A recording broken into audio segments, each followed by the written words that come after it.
এই দেখেন ভাই, একদম ফ্রেশ কন্ডিশনের গাড়ি। শোরুমতে নিলেও গাড়ি যেরকম পাবেন, এই গাড়ি মনে করেন সেরকমই আছে। গাড়িটা তো মাশাল্লাহ দেখতে সুন্দরই আছে। গাড়িতে শোরুমতে বেরোয়েছে মনে হচ্ছে শুধু আপনার জন্যই।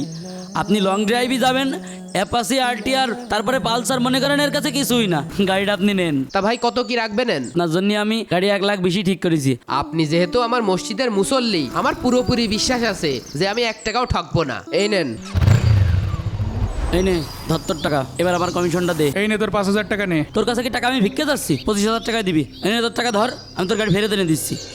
নতুন গাড়ি 1 সপ্তাহ কিনতে পারলাম না, বারবার বন্ধ হয়ে যাচ্ছে কেন? দেখেন দিন কি হয়েছে।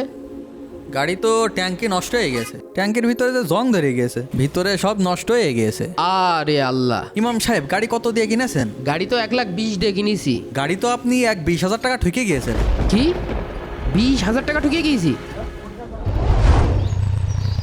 এই যে ভাই গাড়িটা। তা কত রাখবেন তাই কন। ওই কম টম করে 1,10,000 দিয়ে নেন। কিন্তু ভাই গাড়িতে একটা সমস্যা আছে। কি সমস্যা ভাই? ট্যাঙ্কির ভিতরে জং ধরে গিয়েছে। এখন এই অবস্থায় কি নেবেন?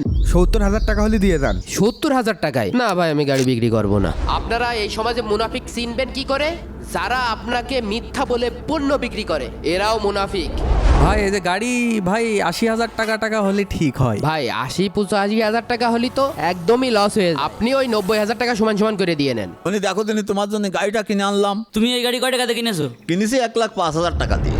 বাজান এই গাড়িটা কি বেসপা বলে গো? জি গাড়িটা বেঁচে দেবো। কত হলে বেসপা? 1,05,000 হলে দিয়ে দেবো। বাজান টাকা পয়সা নাও, বুঝে নাও, গুনে দেখো টাকা। আবার তুমি কি পাগল নাকি? কদিনই তুমি গাড়ি কিনতে যাবো, আমার কাছে শুনবা না? তুমি 1,05,000 টাকা দিয়ে গাড়ি কিনে নিয়ে এসো। এই গাড়ির ট্যাঙ্কি ম্যাঙ্কি একদম নষ্ট। আমি কয়দিন আগে এক ইমাম সাহেবের কাছে বেচেছি 1,20,000 টাকায়। তুমি 1,00,000 টাকা বানিয়ে দিতে হয়েছো। আমি বুঝতে পারিনি বাজান, আমি বুঝতে পারিনি।